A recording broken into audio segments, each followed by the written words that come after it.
Connect the battery to the charger. Awaken and fully charge the battery. Ensure your mobile device is connected to the internet. Connect the mobile device to the remote controller. Turn on the remote controller and the drone. Click Next in the pop-up window in DJI Go 4. Name your aircraft. Set up your joystick mode. The default mode is Mode 2. Customize your remote controller's buttons for convenient flying.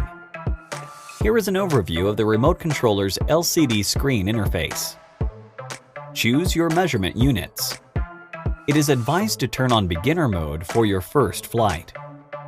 Confirm your activation account and phone number. Click Activate. Now your drone is ready to go.